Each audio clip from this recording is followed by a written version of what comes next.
Marie est enceinte. Je sais. Où en est la grossesse? 20 semaines. Félicitations. Merci. Dites, quel âge vous avez, révérend? 46 ans. 33. 33, c'est l'âge qu'aura notre enfant en 2050. Ouais.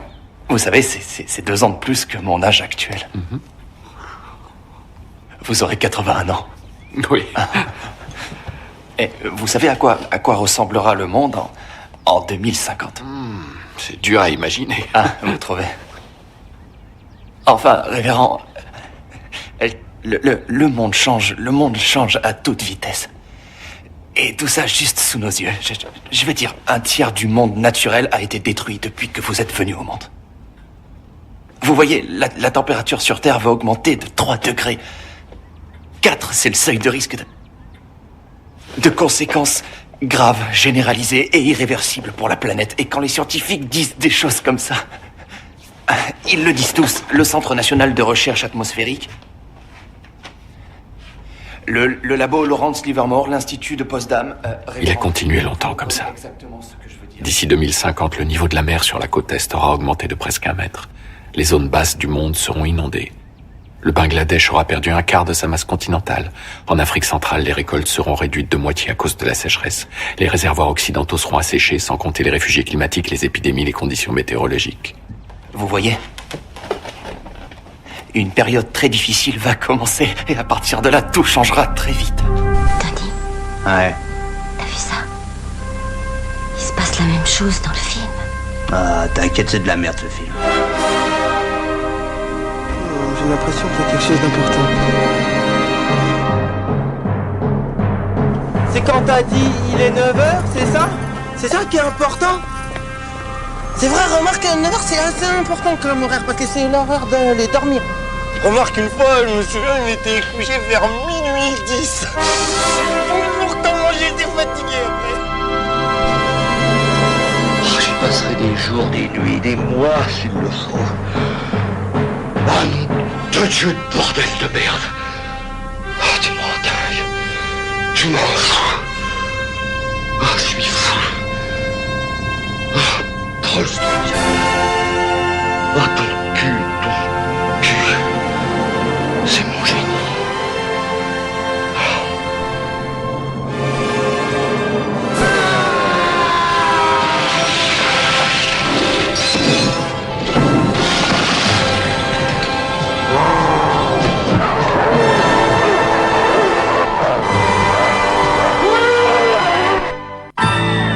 Bonjour et bienvenue, vous écoutez Le Cinéma est mort, l'émission nécrophile de Canal B avec tiens le docteur Moreau. Bonjour Antonin. Tiens, vous ici. Salut l'équipe. Ça gaze. Et encore une fois, nous avons déserté les studios de Canal B. Les gens vont croire qu'on fait un podcast. Nous sommes donc dans ta cuisine, dans ton arrière-cuisine. Tu veux un bol de riolet? Pour parler cette semaine de films qui ne sortiront pas dans les salles de cinéma cette semaine, à savoir First Reformed. Peut-être du cinéma alors. Peut-être du cinéma. First Reformed, donc le dernier film de Paul Schrader, qui est sorti en France directement en DVD chez Universal, me dis-tu? C'est la Fnac qui le dit. C'est le Fnac. Fnac.com. Merci la Fnac, qui est notre référence principale pour tout ce qui concerne le cinéma en général. Merci la Fnac. Une mine d'informations. Et puis nous parlerons de 2 autres DVD, si encore une fois on en a le temps. On avait prévu de le faire la semaine dernière et puis on n'a pas réussi. 2 DVD sortis chez Studio Canal dans la collection de Jean-Baptiste Torre, Make My Day, à savoir donc le Near Dark, j'en bafouille déjà, de Catherine Bigelow, et puis La mort a pondu un œuf de Giulio Questi. Voilà, avec 5 i. Donc j'espère bien qu'on va avoir le temps, mais ça m'étonnerait qu'on passe 1 heure sur Paul Schrader, même s'il y a beaucoup de choses à dire sur le monsieur, bien évidemment, dont on a déjà parlé dans cette émission à plusieurs reprises. En tout cas, on l'a mentionné, puisque, comme tu me faisais remarquer tout à l'heure, cet homme, même s'il a réalisé des films très très intéressants, voire bons, sera, quand il va mourir, on se rappellera de lui pour avoir scénarisé Taxi Driver, qui reste l'un des films les plus importants du monde, on est d'accord, le dernier bon film de Martin Scorsese. Mais il a quand même, c'est vrai, réalisé de bons films. Je pense notamment à Hardcore, on en reparlera sans doute plus tard, puisque First Reform évidemment a des liens avec évidemment Taxi Driver et puis Hardcore, qui est lui aussi une sorte de remake de La prisonnière du désert de John Ford, qui a dû beaucoup marquer le bonhomme. Et de quoi que ça cause First Reform? Ça cause de... Sur le chemin de la rédemption. Merci, oui évidemment, on est en France, parlons français, sur le chemin de la rédemption, avec Ethan Hawke et comment elle s'appelle? Amanda... Alors ça, je pourrais pas t'aider parce que j'ai pas envie de me connecter au site de la Fnac encore. Ils vont me balancer des cookies et tout ça. Par contre, il y a Cédric The Entertainer dedans aussi. Amanda quelque chose, qui est connue pour son rôle dans Les Misérables et puis pour avoir joué aussi dans Mamma Mia. C'est amusant de la voir maintenant du coup dans un film de Paul Schrader.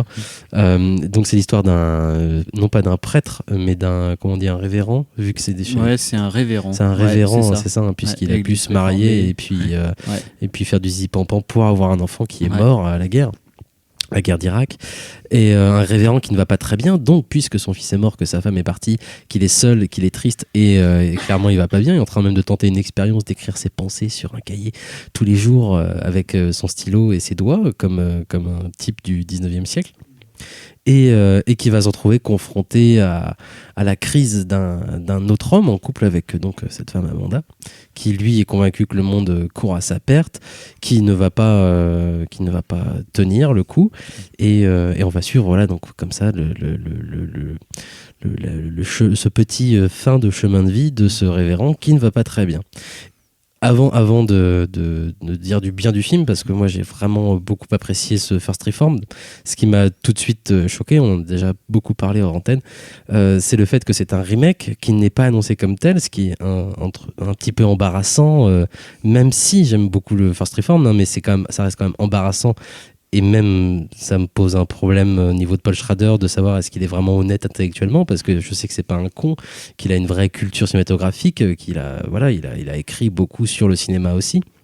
Et donc évidemment, il a d'ailleurs cité Bergman comme influence pour ce film, il l'a mélangé avec Bresson d'ailleurs, et Tarkovsky, même si j'ai encore un peu de mal à voir l'influence de Tarkovsky beaucoup dans ce film-là, mais le fait est que First Reform est un remake des Communions de Bergman, un film de 63 qui est exceptionnel, hein, c'est l'un des meilleurs Bergman de sa période que moi j'apprécie le plus d'ailleurs, qui apparaît, parce que je vais parler du coup un petit peu des Communions hein, quand même, j'ai le droit, qui apparaît au moment en fait, donc ce début des années 60 pour Bergman, c'est celui où il abandonne un peu ses grosses influences stylistiques que sont le néoréalisme et puis l'expressionnisme pour se laisser plus guider par son expérience théâtrale, et il a très très bien digéré ces références-là de stylistique, mais du coup justement il les mélange avec des expérimentations et puis une confiance qu'il a envers ses acteurs et les histoires qu'il raconte, et du coup il va continuellement recentrer sa mise en scène sur ce qui l'intéresse le plus. Et là, du coup, dans cette petite période, on n'est pas encore dans son cinéma un peu trop expérimental parfois, un peu trop abscon parfois, même sur la fin des années 60, début 70, des fois il va se perdre un petit peu et perdre le spectateur par là même, ce qui n'empêche pas chacun de ses films d'avoir des vraies fulgurances.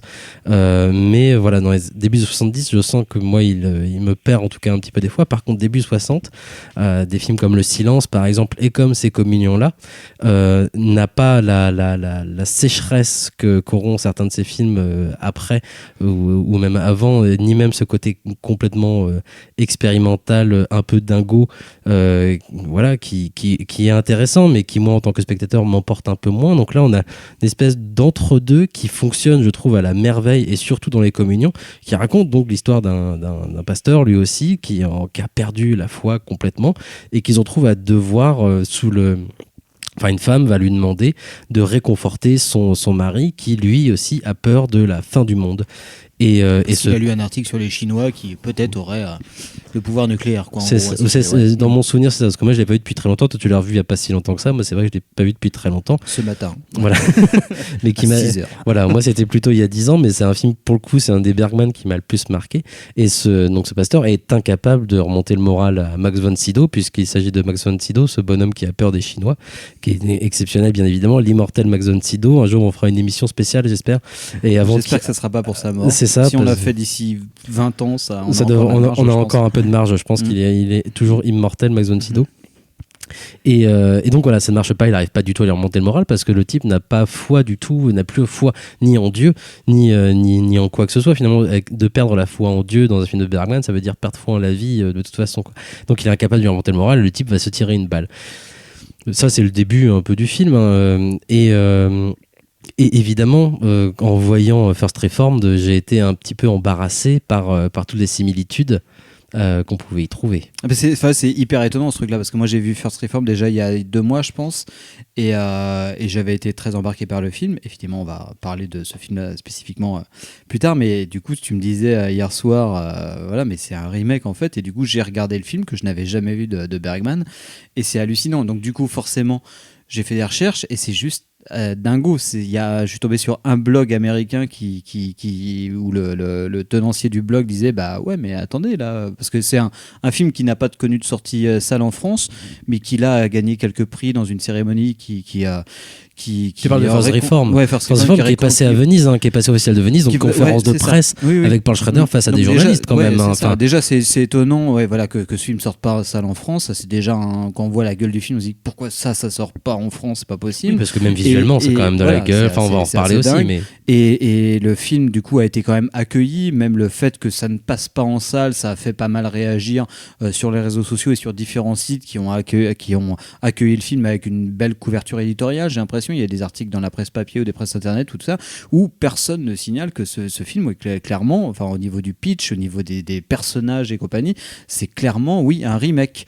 Et il y a juste, moi je suis tombé en faisant des recherches juste sur un blog qui disait, bah ouais, ça serait bien de le dire. Et moi, ça me fait penser à Camille Redouble. Alors, on quitte complètement le truc, à Camille Redouble de Noé Milowski, qui était clairement un remake de Peggy Sue s'est mariée de Coppola, où clairement, je pense qu'il y avait des consignes de la production et tout ça. Genre, vous avez fait des interviews de Nomilowski, mais surtout, vous ne lui posez pas de questions sur Coppola. Parce que là, c'est clair qu'on a repris le pitch, mais on n'a pas envie de payer les droits. Et là, je pense que c'est un truc dans le style. Parce que le fait est que le film de Schrader, là, en question, moi, ce qui m'a marqué quand j'ai lancé le film aussi, c'est le nombre de petites boîtes qui se sont associées pour la production. Enfin, je pense que c'est un film qui a eu du mal à se faire produire quand même. Après, c'est un film qui est produit par Megan Allison, qui est la fameuse ancienne start-upeuse qui a les films Annapurna, je crois, c'est ça le nom de sa boîte, et qui produit les PTA, enfin les Paul Thomas Anderson et plein d'autres films d'auteurs américains, et qui tient presque à elle seule une bonne part de la production d'auteurs assez identifiés ou pas américains. On la retrouve au générique de pas mal de films intéressants ou pas, mais en tout cas qui sont plutôt des offres de cinéma plutôt minoritaires. Donc je pense que forcément, vu le pitch, on a du mal à monter ça, mais voilà, ça coûte pas cher, c'est Paul Schrader, on se dit ça va, c'est pas non plus des films qui ont un mal fou à se monter non plus, quoi. Mais moi je trouve ça étonnant, que ça... Enfin, ça pose 2 questions en fait. C'est soit. En plus, le fait est qu'il ne cache pas. Enfin voilà, en conférence de presse, justement, il cache pas que c'est un film sous influence de Bergman. De toute façon, à un moment, normalement, t'es journaliste cinéma, tu fais le lien. Enfin, évidemment, je sais que Les Communions, c'est pas le film le plus connu de Bergman, même si c'est un de ses meilleurs, je trouve. Je sais que c'est pas un de ses meilleurs. Enfin, c'est pas un de ses plus connus, pardon. Mais quand même. Enfin. Ouais. Là, de toute façon, c'est des références qui sont claires, mais moi qui ne suis pas bergmanien complètement, on voit bien d'où ça vient, on voit que ça vient de Dreyer, ça vient de Bergman, il y a des citations formelles qui sont très claires. Manipuler un format carré, par exemple, aujourd'hui, c'est pas innocent, c'est forcément un rappel à un cinéma, non pas des origines, mais en tout cas un cinéma assez identifié. Le fait de prendre un personnage de prêtre et d'une crise de foi, forcément, ça l'ancre dans un territoire cinéphile assez codé, hein, donc on parle vraiment du cinéma surtout du Nord, des Dreyer ou des Bergman, mais voilà, là, ce qui est très étonnant, je trouve, et ce qui fait peur, parce que quelque part, même moi, je me suis fait avoir, c'est que tu as quand même très peu de personnes dans les articles qui vont te dire c'est clairement un remake pur et simple. En tout cas dans sa première partie, puisque dans la dernière partie du film, c'est vrai qu'il s'en éloigne quand même pas mal. C'est en ça que c'est un remake intelligent. Voilà, mais je trouve malgré tout, alors moi ce qui me gêne, c'est que ce soit pas un remake assumé. Alors c'est peut-être pour des raisons économiques, n'importe quoi. C'est vrai que c'est un peu gênant quand même que ça soit pas assumé et énoncé comme tel. Le fait est que par contre, au-delà de ça, même si moi je m'en suis rendu compte et que j'étais gêné par cette question-là, je me suis dit que c'était déjà une très bonne chose de remettre ce film au goût du jour. C'est-à-dire que le film de Bergman date de 63. On parle de peur de fin du monde. Enfin, c'est l'un des personnages qui parle de ça. C'est vrai que le personnage principal, lui, est beaucoup moins inquiété, je crois, par ça. Enfin, il est inquiété par la fin de la vie. Il est inquiété par beaucoup de choses. Il est sur une grosse crise de foi, hein, quand même. Hein, oui, voilà. Mais je veux dire, il partage pas tellement cette peur du chinois, en fait. Non, il a une crise qui est beaucoup plus individualiste aussi que l'autre, qui a peut-être une crise un peu plus ouverte sur le monde. C'est ça. Ça reprend à... Et le fait est que même la peur du personnage plus jeune qu'on a pu entendre dans le pré-générique de cette émission, donc qui a peur, lui, du réchauffement climatique, c'est un militant terroriste, même écologique, en fait. Déjà, en fait, ce qui m'a choqué, mais dans le bon sens du terme, c'est la capacité qu'avait Schrader de mettre justement ce film au goût du jour et de comprendre les intérêts de l'époque dans laquelle lui, là, il fait ce film, en fait. Et de pas reproduire des inquiétudes qui seraient même abstraites, en fait. Là, il est dans quelque chose de très concret. Il parle de problématiques actuelles très concrètes et pas seulement au niveau de ce personnage que va tenter d'aider Ethan Hawke. Je pense aussi même, et quelque chose que je trouve assez intéressant dans le remake, qui n'apparaît absolument pas pour le coup dans le film de Bergman, c'est toute la communication qu'il peut y avoir entre Ethan Hawke, qui tient du coup une petite église, donc First Reformed, où personne ne vient. Ouais, c'est presque un écomusée. C'est ça, c'est uniquement ce qu'on voit. Il s'en sert comme musée, il va vendre des casquettes et des t-shirts, mais qui est mené économiquement par une grosse boîte catholique, enfin pas catholique, mais du coup religieuse. Mais voilà, c'est tenu par le Bah oui, il a des supérieurs hiérarchiques dans sa religion, mais comment on appelle ça, le mécénat vient d'une grosse multinationale. C'est ce qui permet l'entretien de cette église, qui est une des premières églises à être bâtie dans l'histoire des États-Unis. Et voilà. Donc on y tient, on tient à ce qu'elle tienne debout, cette église que Ethan Hawke gère, comme un musée encore une fois. Mais toute cette relation qu'il va entretenir justement avec cette multinationale, avec son représentant, en tout cas direct face à lui, moi j'ai trouvé ça super intéressant. C'est même par rapport au rôle de Schrader lui-même en tant que cinéaste, puisque évidemment quand il présente un personnage comme ça, moi j'imagine toujours le cinéaste en crise, de toute façon, sachant que c'est un bonhomme comme Schrader qui écrit, qui réalise, évidemment on peut projeter ce genre d'interprétation sur un personnage, et voilà comment il va gérer justement, malgré les bonnes ententes qu'il peut avoir avec son dirigeant, avec son patron, avec son producteur en quelque sorte, comment est-ce qu'il va pouvoir gérer lui sa crise, qui n'est pas uniquement une crise de foi, parce que lui du coup il est vraiment inquiété par le problème qui a poussé au suicide ce bonhomme qu'il essayait d'aider, à savoir justement la pollution, le changement climatique, et ce que les entreprises autour font par rapport à ce sujet-là, en fait. Ce qui était vraiment absent du film de Bergman. Là, c'est quelque chose que Schrader apporte directement. Ouais. Et moi, je trouve ça pour le coup super intéressant. Enfin, et là, comme tu le disais, on a affaire peut-être à un remake, mais en tout cas à quelque chose de vraiment intelligent. C'est-à-dire qu'il y a quand même une réflexion derrière, une pensée, et comment transformer ça pour un film de note vraiment contemporain. En fait. Ouais, et puis qui correspond un peu finalement à ce qu'a fait Schrader jusqu'ici, et ce qui correspond aussi à peut-être une certaine école d'un certain type de cinéaste. C'est-à-dire que finalement, le dilemme que se pose le personnage d'Ethan Hawke dans First Reformed, il n'est pas très différent de celui de Travis Bickle dans Taxi Driver. Ou de celui d'ailleurs de George C. Scott dans Hardcore, qui là est face au cinéma pornographique. C'est des gens qui ont des sortes de convictions très très fortes et qui au bout d'un moment se posent, et là je pense plus particulièrement à Travis Bickle, d'appliquer leurs convictions dans le concret, par des actes concrets.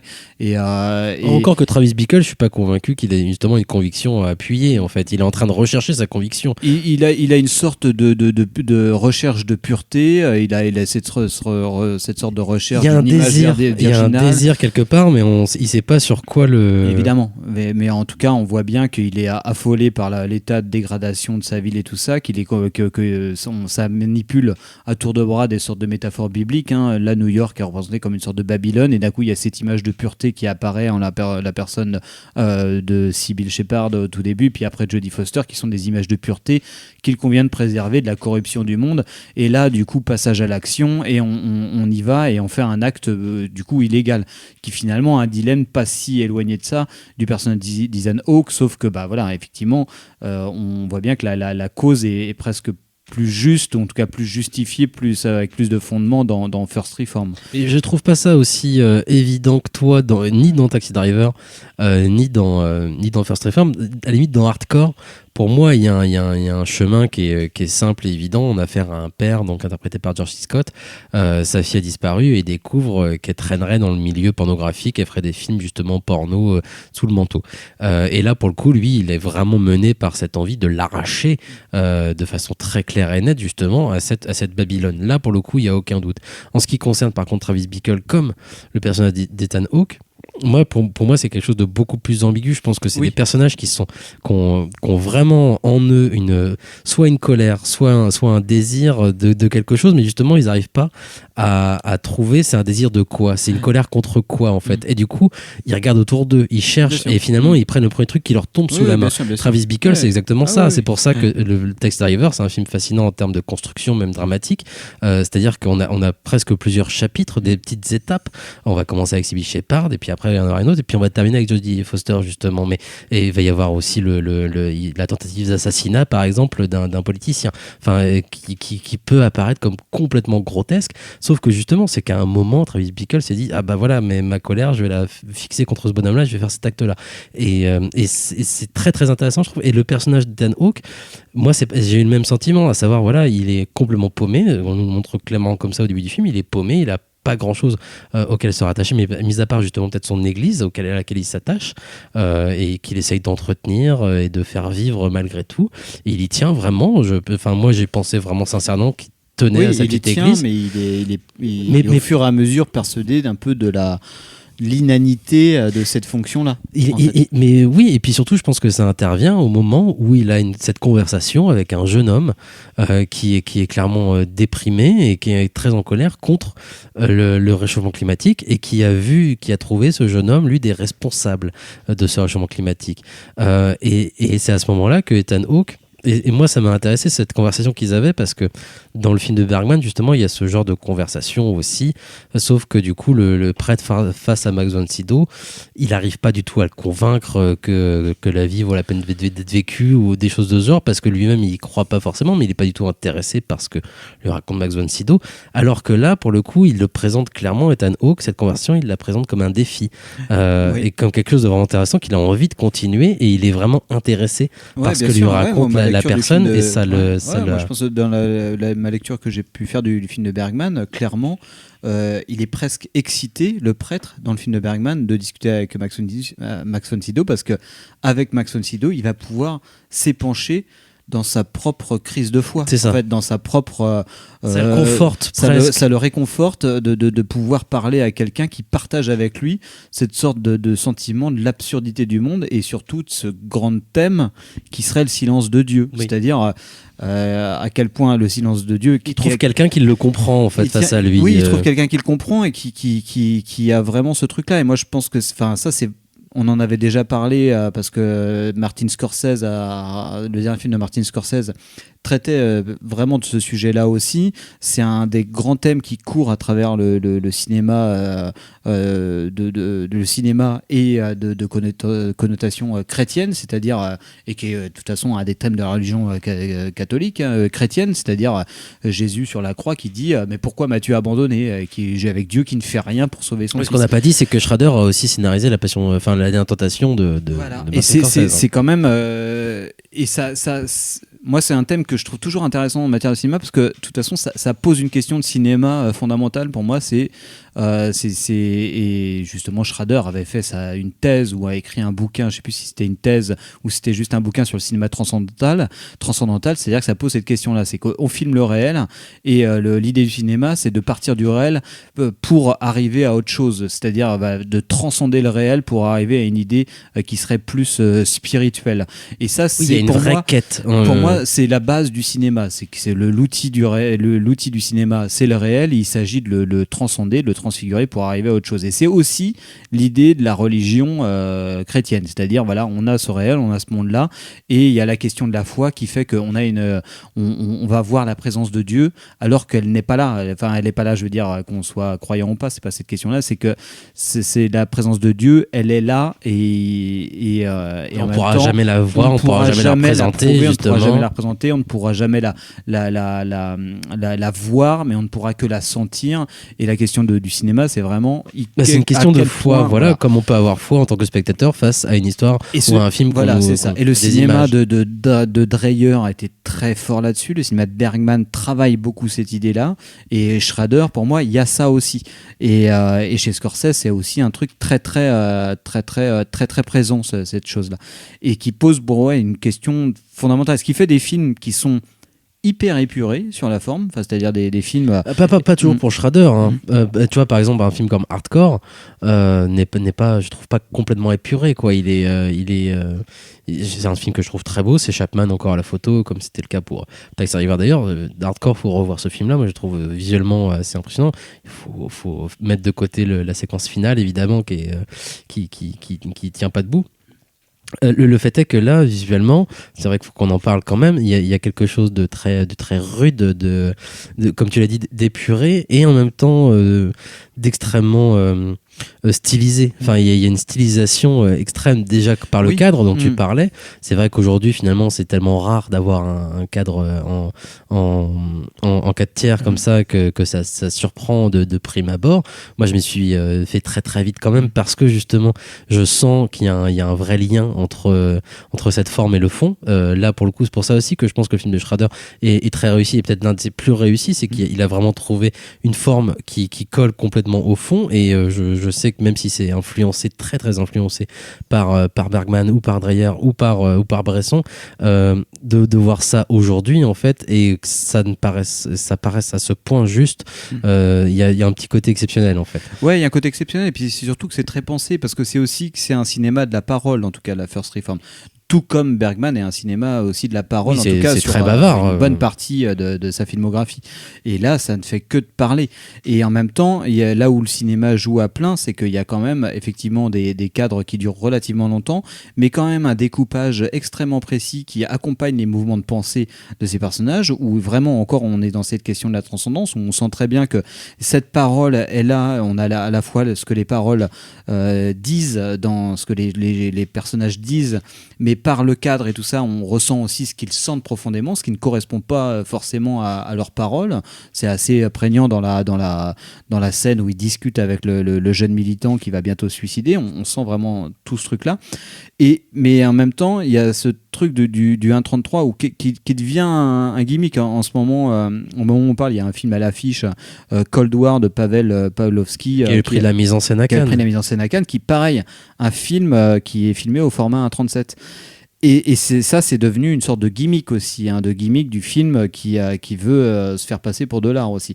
Oui, et qui pour le coup, en termes de style, est en général sur-stylisé. C'est-à-dire qu'il n'y a pas uniquement le cadre, mais on a affaire par exemple à du noir et blanc avec très contrasté pour Cold War, des choses de ce genre. Moi, le sentiment que j'ai eu devant Cold War, c'était clairement un film de petit malin total, quoi. C'était le film de festival ou de film d'arrêt-essai, pour le salle d'arrêt-essai, des gens qui veulent avoir le sentiment de consommer de l'art à peu de frais, quoi. C'est-à-dire noir et blanc, format 1.37, d'un coup les gens ils ressortent de la salle, ils disent puis ça parle de la guerre, vraiment très beau.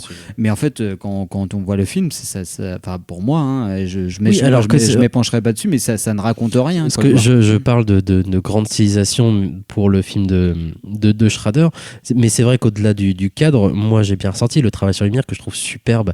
Il y a un vrai travail sur les lumières que je trouve vraiment très beau dans First Reform, mais qui malgré tout, par rapport justement Cold War, est extrêmement discret en fait.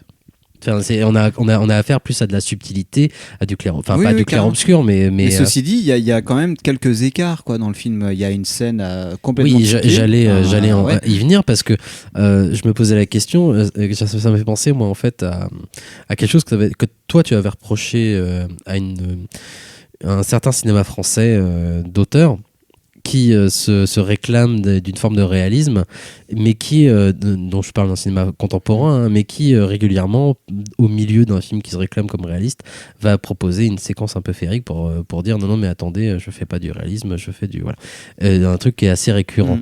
Moi, dans le film de Paul Schrader, même si j'ai pensé à ça après coup, j'ai trouvé que la séquence un peu psyché du film, qui est très courte hein, et qui évoque quelque chose, je la trouvais encore une fois en fait cohérente et ça fonctionnait même physiquement, ça fonctionnait. Deux personnages qui s'envolent et puis là on passe ils sont sur un fond bleu a priori, mais c'est assez bien foutu même justement en termes de lumière. Enfin, son chef-op qui est très jeune et qui a fait qu'un seul long métrage avant, c'était le dernier film de Dog Beat Dog de Schrader justement. Voilà, il fait un travail super, ça fonctionne très bien, mais c'est surprenant, c'est sûr. Mais par contre, ça m'a ramené à cette idée que toi, enfin voilà, ça aurait été un film français, ça m'aurait, je pense, horripiné. Ouais, mais moi je trouve ça hyper beau cette scène, mais parce que aussi, je pense que c'est un film qui est comme dirait Jean-Baptiste Doré, c'est un film qui est à l'heure, quoi. Et ce film qui est à la fois à l'heure et complètement rétro quelque part dans sa forme même de tout ce dont on vient de parler, c'est-à-dire le 1.37, ce type de filmage très ancré dans une certaine période et compagnie, n'empêche traite de problématiques extrêmement contemporaines. Oui, c'est plus... et de fait même, c'est vrai que cette scène-là, elle est presque New Age, méditation, truc bien-être ou je sais pas quoi, le free hug. Oui, complètement. Ah, oui. Et en même temps, moi j'adore le point de vue que Schrader a là-dessus, c'est-à-dire qu'il nous montre qu'en plus, on l'a pas dit, mais voilà, le prêtre est alcoolique au dernier degré, il est en recherche, en soif de foi, en soif de croyance. À un moment, il est bourré, il y a la nana qui vient, et puis il lui propose presque un free hug transcendantal, de méditation transcendantale. Mais quoi. c'est clairement ça. Et Schrader accompagne le mouvement de son personnage qui, lui... Qui est super tendre. Enfin, c'est vraiment... C'est un moment super tendre et un moment presque... je sais pas s'il y a presque une dose d'ironie là-dedans, ou même pas d'ironie, mais c'est genre... Là, c'est un moment où le personnage recommence à croire.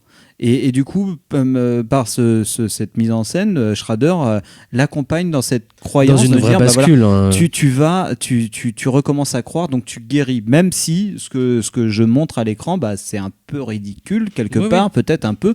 Oui, mais c'est peut-être un peu ridicule, mais en même temps, il y a une vraie, je crois qu'il y a une vraie croyance dans cette image, dans cette mise en scène à ce moment-là, en fait. C'est-à-dire que pour moi, il l'a pas montré comme quelque chose de ridicule. C'est-à-dire qu'on n'a pas affaire à du pastiche à aucun moment. En tout cas, je l'ai pas ressenti comme ça du tout. Et il y a quelque chose vraiment du premier degré.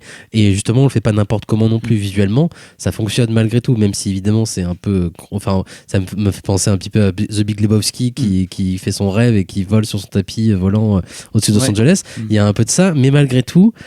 Ce qui ressort le plus de cette séquence, c'est la tendresse et il y a une vraie croyance dans ce qu'il montre malgré tout. Et ça fonctionne, enfin c'est tout con, mais en fait ça fonctionne et ça te représente aussi, enfin ça t'explique pas mal la bascule que va avoir le personnage après aussi, justement dans cette redécouverte d'une forme de conviction, de foi, parce que c'est pas la même foi qu'il va retrouver après, c'est une foi qui est plus axée justement sur l'humain et il va trouver un moyen de déployer sa colère autrement, en tout cas il va chercher un autre moyen de déployer sa colère et là on va quitter d'ailleurs le film de Bergman, là, les communions n'ont plus trop leur place et on retrouve le Schrader de La prisonnière du désert en fait et de Taxi Driver surtout, à savoir justement comment se décharger de son énergie, de tout ce qu'on a là, comment on fait pour trouver ce point sur lequel axer son désir, sa force, sa colère.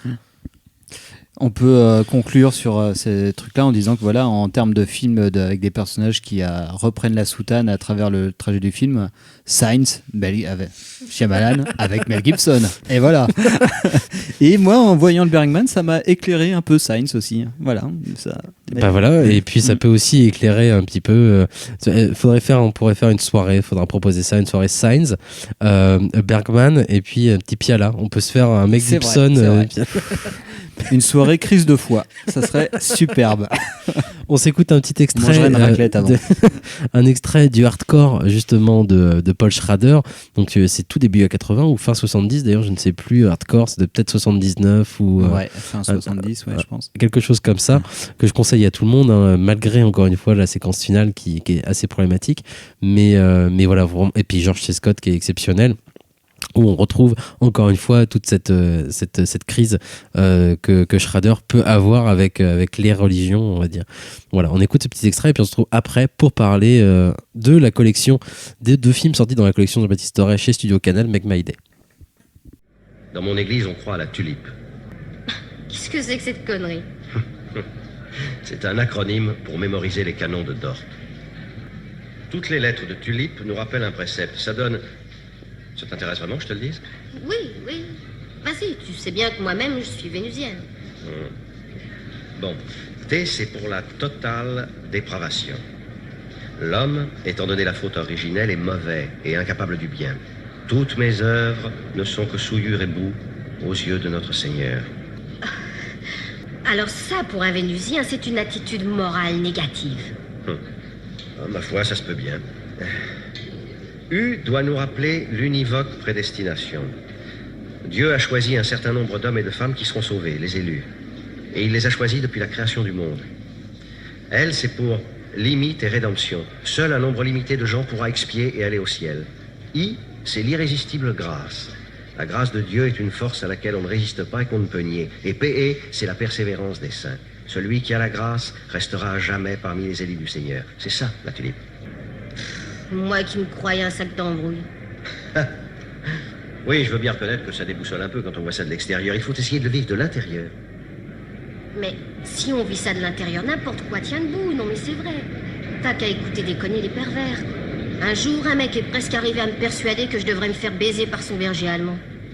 C'est pas tout à fait pareil.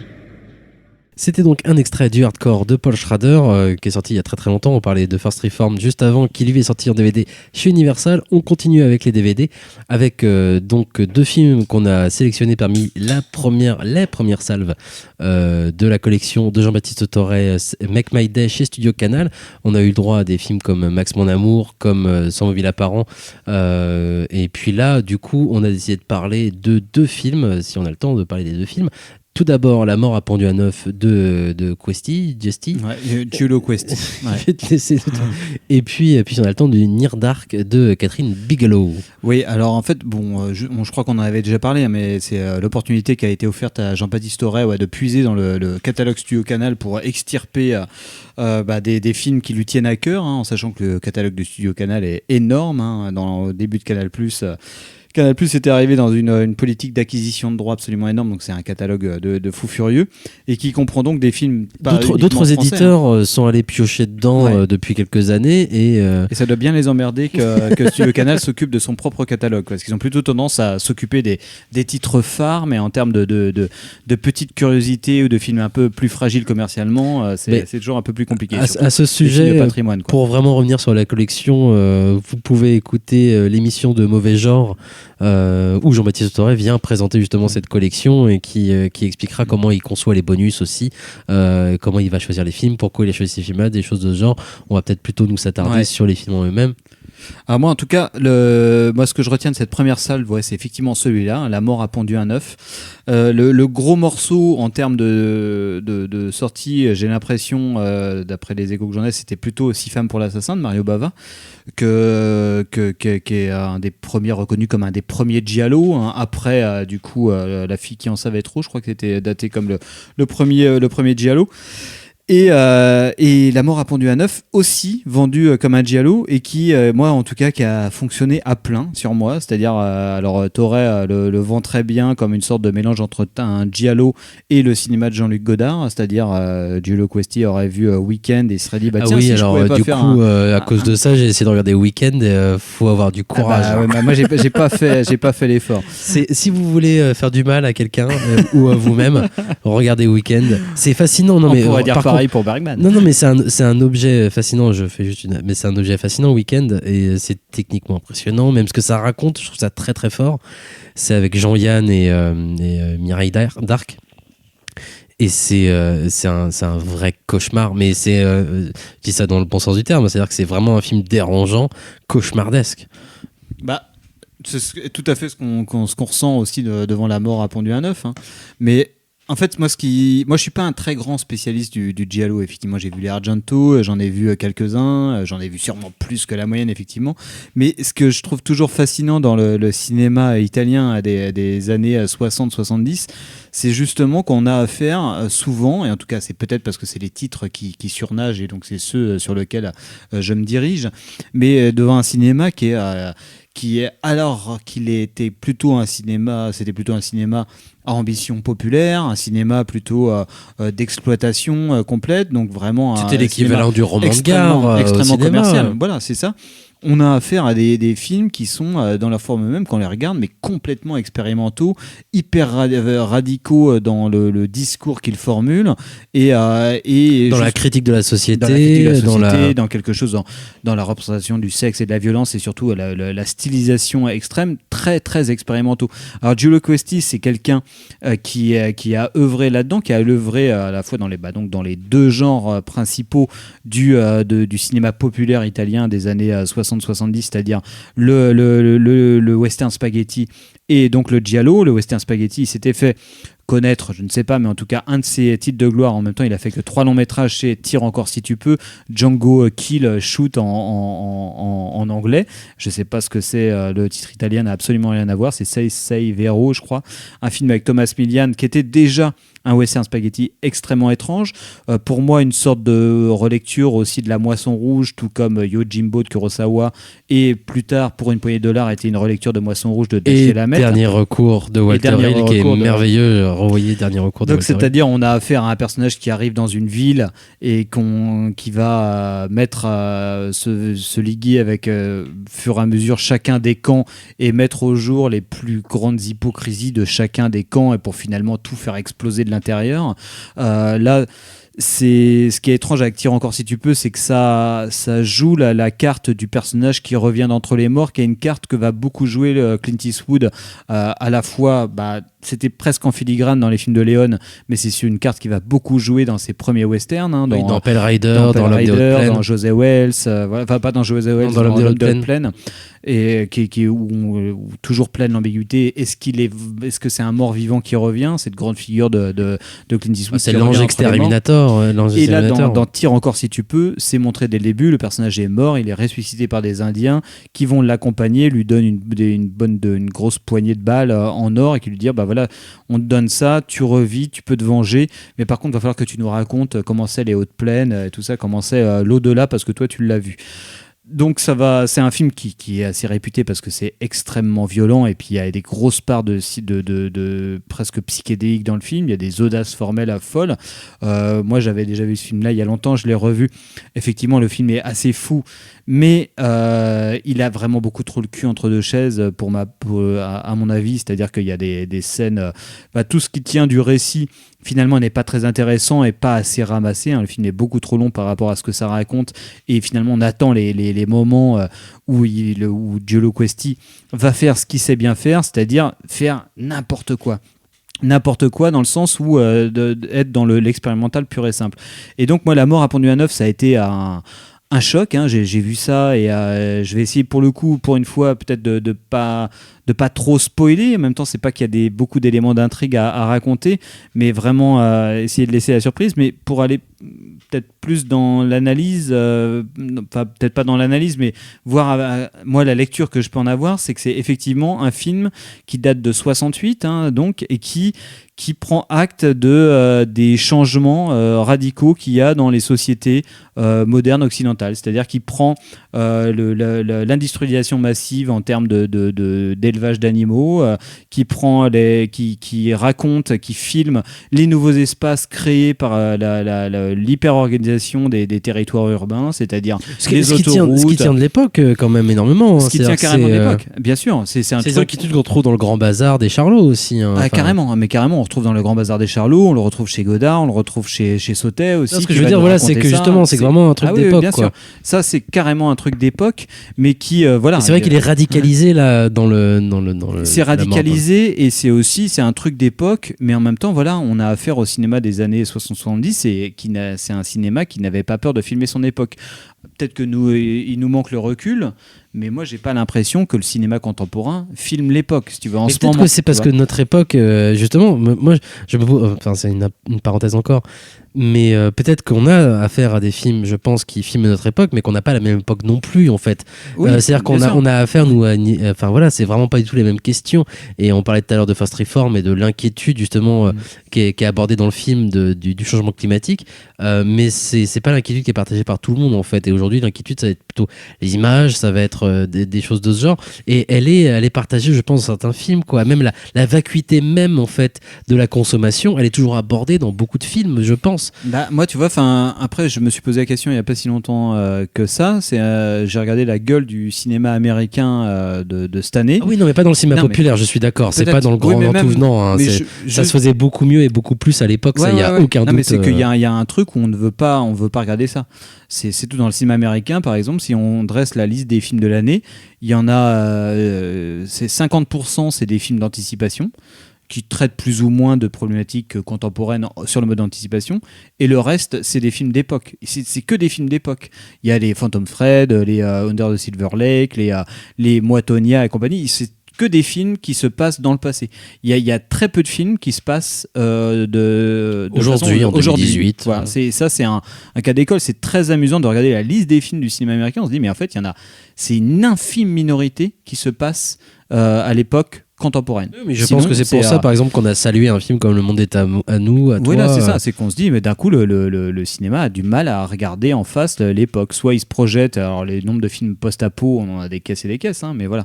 Là, c'est un film qui prend les motifs de ça, qui prend non pas les motifs, mais vraiment ce qui se passe, l'industrialisation, les nouvelles aliénations que ça peut comporter, et qui fait un gros montage avec ça, quoi. C'est-à-dire qu'on va avoir... Pour moi, c'est un pur film de montage. Non seulement parce que on voit bien que Giulio Questi, c'est un as du montage, c'est incroyable en termes de montage. Il y a des séquences qui sont il y a des assez scènes dingues. qui sont dingues, qui sont dingues dans vraiment au sens propre du montage, c'est-à-dire de mettre en relation différents éléments, d'arriver à faire des scènes un peu longues, un peu alanguies, puis d'un coup d'enchaîner des plans rapides et tout ça. On voit bien que lui, c'est son truc. Ils tiennent pas juste de l'expérimentation ou du patchwork en plus, parce qu'il y a vraiment quelque chose qui s'en dégage en termes sensitifs, vraiment qui prend, moi je pense, à la séquence que j'ai eu un peu plus de mal que toi à rentrer dans le film, et il m'a fallu une des séquences qui arrive au bout de 40 minutes, je pense, d'un souvenir, d'un flashback, d'un accident. Et pour représenter la violence du souvenir et de l'accident, il y a un gros travail de montage qui d'un coup justement détonne dans ce qu'on a pu voir avant, et la violence provient du montage lui-même. Il y a des effets de zoom bizarres, il y a des effets de retour à des images qu'on vient de voir et qui sont arrangées différemment. Enfin, le travail est assez exceptionnel, mais c'est pas juste pour faire un truc bizarre. On n'a pas juste à faire tiens, on va faire un objet psychédélique justement. Non, le film, pour moi, il y a des scènes comme ça, mais qui sont quand même, pour moi, dans le film, les scènes de moments de bravoure de montage, et qui sont effectivement hyper opérantes en termes d'application du spectateur. Mais là où je veux en venir, c'est que c'est un film de montage aussi, dans le terme, là, ça raconte deux tenanciers qui dirigent un commerce d'industrialisation de poulets. Et le film est un film de montage aussi, parce que qu'est-ce que ça raconte ? C'est... dans le film même, c'est les humains qui sont dans le poulailler, et si finalement on faisait en sorte que c'était eux-mêmes les poulets, quoi, en fait. Est-ce que les prostituées que vient rencontrer Trintignant dans sa chambre d'hôtel, parce qu'on n'a même pas dit, c'est Trintignant, Gina Lollobrigida. Et il y a vraiment ce truc-là, on prend tous les motifs de l'époque et on les monte. C'est-à-dire, on va prendre l'érotisme la relation un petit peu très érotique, très un peu perverse qu'il y a entre un trio de personnages limite incestueux qu'il peut y avoir, et puis on va mettre ça en relation avec le montage, avec les poulets, avec le fait que peut-être que c'est des expérimentations faites au poulet, finalement ce serait un peu pareil. Et tout ça, ça fait une sorte de réservoir de forme, ça rend érotique des choses qui sont plutôt de l'ordre du mécanique total, et ça rend mécanique des choses qui seraient plutôt du rôle peut-être du côté de l'humain. Voilà comment ils filment les scènes de fête, par exemple. On a presque affaire à un domaine, presque à ils sont filmés comme l'industrie du poulet, ni plus ni moins, quoi. On a vraiment affaire à un truc purement mécanique. Et quand ils filment l'industrie du poulet, d'un coup, ça va être érotisé. En tout cas, il va y avoir une séquence. Il va y avoir il y a de la vie, en tout cas. C'est-à-dire qu'il y a une séquence qui est dingue. Enfin, c'est Trintignant qui ouvre une porte dans l'usine à poulets et il voit du coup toutes les ouvrières en train de déplumer les poulets, les foutre dans les machines et puis leur arracher les yeux ou des conneries du genre. Et là d'un coup il y a de la chair, il y a de la vie, il y a du contact, il y a des choses comme ça. Alors que c'est vrai que juste avant on a dû voir une séquence de réunion complètement déshumanisée en fait. Mais en fait, c'est en ça que le film me paraît incroyable et toujours surprenant en fait. Je pense que moi, ce pourquoi je suis peut-être rentré dedans, c'est que tout de suite j'ai eu cette clé d'entrée là, c'est genre qu'est-ce que ça raconte sur l'aliénation du monde moderne, le monde mécanisé, le monde parce qu'on a quand même affaire aussi des mises en réseau et complètement, enfin de personnages qui occupent des fonctions d'une société où il faut toujours être plus productif et qu'il faut s'abandonner derrière sa tâche et qu'il faut mécaniser un maximum. Donc tout ce côté hyper rationnel qui vient remplacer un tissu de relations humaines.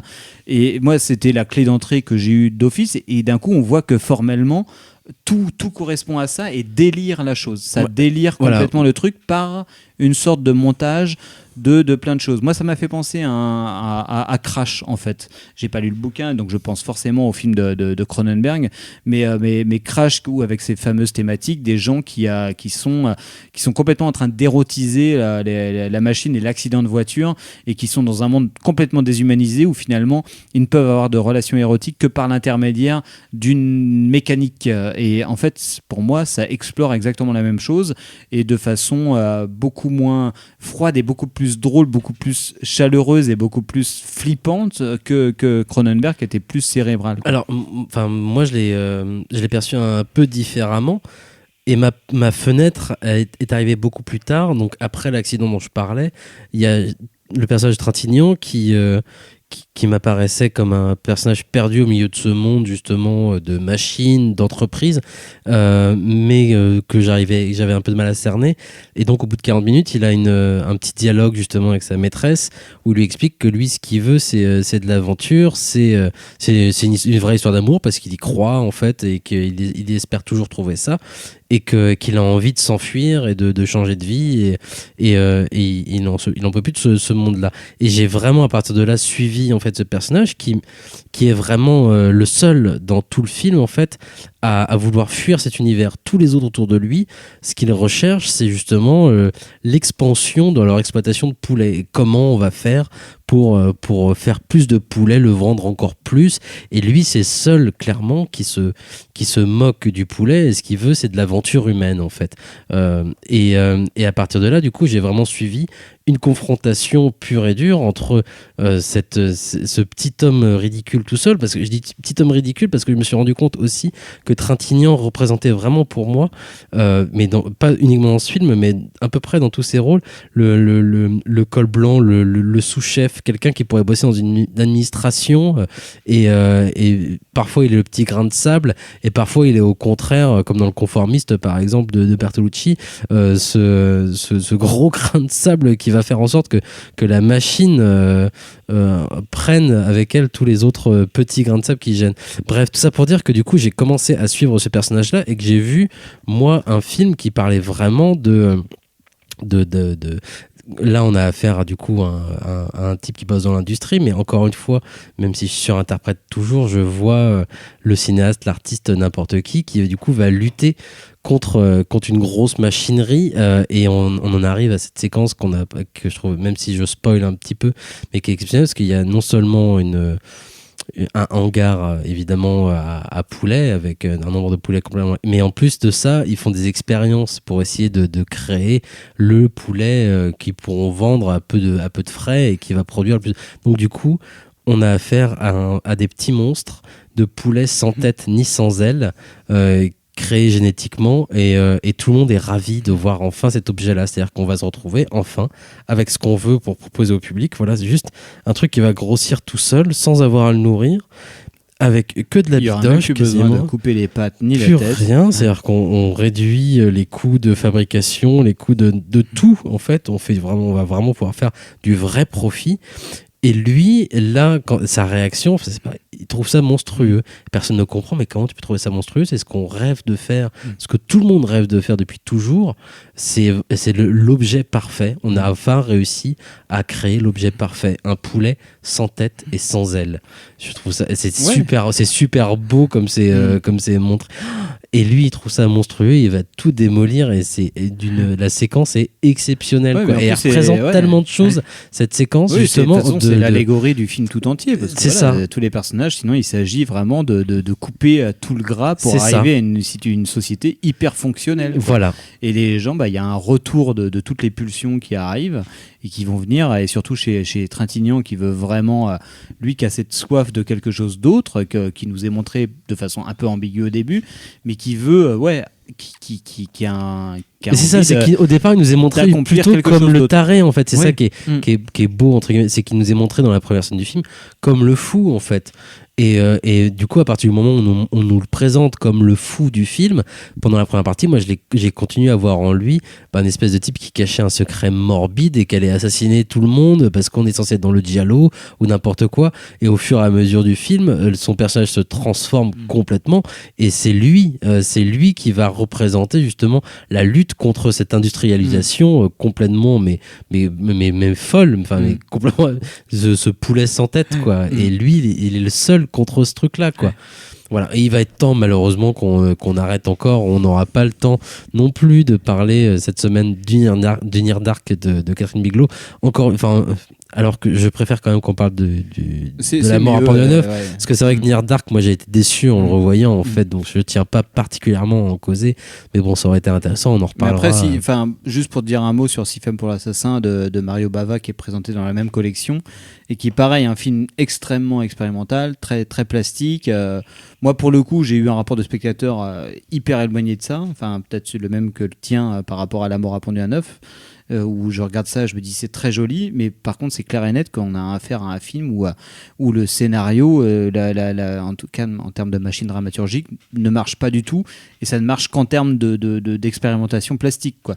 Et alors par contre, accompagnement éditorial sur les DVD incroyable, où notamment quand on voit 6 femmes pour l'assassin, l'analyse de Christophe Gans pendant 50 minutes sur le film, tu te dis pourquoi il n'y a pas Christophe Gans sur tous les DVD quoi.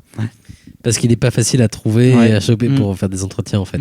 C'est pour ça. On va devoir se quitter. On vous annonce encore une fois que le 8 décembre, puisqu'on a beaucoup parlé du coup de Toré encore aujourd'hui, le 8 décembre aura lieu à Rennes une journée Bogdanovich au TNB en présence de Jean-Baptiste Toré qui viendra présenter et dédicacer son livre sorti chez Carlotta, je dis pas de bêtises, c'est Carlotta, et puis présentera le Saint-Jacques de Bogdanovich avec Ben Gazzara qui est un film assez super quand même. On en reparlera avec lui de toute façon, puisqu'on fera une émission normalement avec le monsieur ce jour-là, donc évidemment on attend tout le monde malgré les transmusicales au TNB le 8 décembre. Ce sera beaucoup mieux. Et merci de nous avoir écoutés. Vous pouvez retrouver cette émission évidemment sur le site de Canal B et sur la chaîne YouTube du Cinéma est mort. On va se quitter. Alors on avait prévu de se quitter du coup avec un extrait de Catherine Bigelow justement parce qu'on devait parler de Near Dark, mais on va quand même le passer. Mais on va quand même le passer parce que ça nous fait plaisir. Et on va se quitter donc avec Point Break. Et merci Antonin d'avoir encore participé à cette émission. C'est un plaisir. Au bout de toutes ces années, ça fait plaisir que tu reviennes toutes les semaines. Merci à vous de nous avoir écoutés. À très bientôt. Ciao. Des bisous. Ils s'affichent ici comme une espèce d'escadron de la mort. Ils sont branchés sur quoi? Ils ont l'esprit tordu, ils collectionnent les plans glauques. De quelle sorte? Des trucs illégaux? Peut-être, j'en sais rien. C'est pas de ça que je parle. Ils ne vivent que pour tout casser. Ils n'ont pas de véritable rapport à l'océan, alors toute la spiritualité leur échappe. Dis donc, tu vas pas entrer en lévitation, j'espère? C'est pas exclu. Alors, tu connais toujours pas le sens mystique de ce qu'on fait. C'est un état d'esprit. L'endroit où tu te perds et l'endroit où tu te retrouves. Tu le sais pas encore, mais t'as ça dans tes yeux. Parce que je t'ai vu là-bas. T'es indomptable, t'as pas hésité, t'as pas été intimidé une seconde. Et c'est une qualité rare en ce monde.